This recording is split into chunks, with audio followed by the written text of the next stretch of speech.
Rekor ini kita lakukan setiap bulan.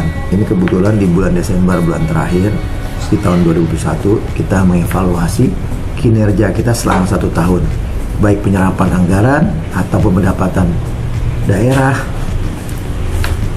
termasuk permasalahan di wilayah, antisipasi banjir, genangan, termasuk juga vaksinasi, capaian vaksinasi. Masih ada wilayah-wilayah yang vaksinasinya masih di bawah 80%.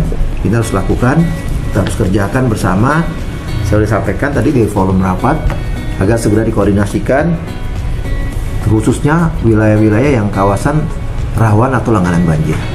Antisipasi kan kemarin baru geladi kita di Cipinang Melayu. Tentunya kan konsentrasi kita 2, Cipinang Melayu dan alur Sungai Ciliwung seperti Cawang, Bidara Cina, ya kan, daerah Celitan, Kramat Jati itu kan rawan-rawan banjir semua.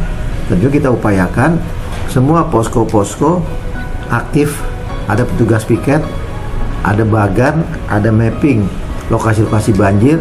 Ketika terjadi banjir atau genangan, petugas harus mengerti harus berbuat apa.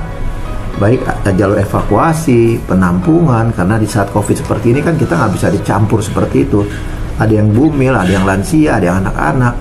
Tentunya sebelum terjadi ini kita pastikan seluruh lokasi-lokasi rawan banjir sudah tervaksinasi dengan baik, pertama. Yang kedua, kita pastikan sarana prasarana berfungsi dengan baik, ya, warning dan sebagainya, supaya masyarakat tahu ketika terjadi benar mau terjadi banjir.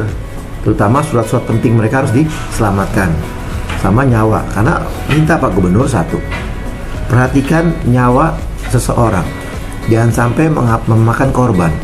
Itu kita pastikan dari dapur umumnya, kesediaan logistik kita, petugas kita, ya, semuanya sudah berperan dan siap untuk membantu masyarakat. Mudah-mudahan tidak terjadi banjir. Tadi kan ada instruksi dari Mendagri, dari Gubernur sampai ke Wali Kota dalam rangka antisipasi Natal dan Tahun Baru. Kita kan dalam PPKM level 3, level 2 mungkin ke depannya. Kita tunggu nanti dari pemerintah pusat level seperti apa. Tentunya kan ada pembatasan-pembatasan. Saya sampaikan aparat di Jakarta Timur, Satpol PP, Lurah Camat, perhatikan tempat-tempat yang sering dibuat kerumunan di saat 2 malam tadi itu.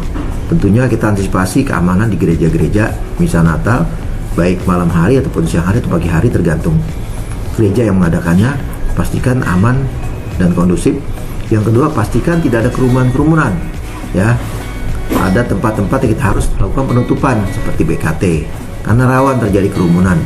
Seperti kita antisipasi di Simpang 4 Pasar Rebo flyover juga sering terjadi kerumunan, termasuk tempat-tempat lainnya yang kita antisipasi, Taman Mini dan sebagainya.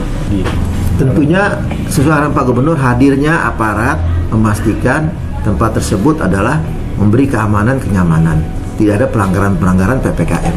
Saya harapkan semua petugas kami yang di Jakarta Timur, Satpol PP, Lurah Camat, termasuk yang lainnya, STA, Bina Marga, baik PJLP-nya atau ASN-nya, bersiaga. Pertama, kita dalam menghadapi musim penghujan. Yang kedua, dalam menghadapi PPKM ini. Kita COVID masih ancaman buat kita.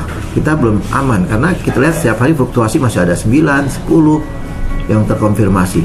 Mudah-mudahan dengan kita antisipasi protokol kesehatan dengan PPKM tadi, semakin menekan angka penularan COVID khususnya di Jakarta Timur. Ya, harapannya Natal, Tahun Baru berjalan dengan aman, damai, nyaman, tidak ada hal-hal yang tidak kita inginkan terjadi, ya. Baik biasa suka terjadi tawuran dan sebagainya tidak terjadi, dan mudah-mudahan musibah seperti yang kita lihat di negara kita, di Bali, di tempat-tempat lainnya, di Malang tidak terjadi di DKI Jakarta.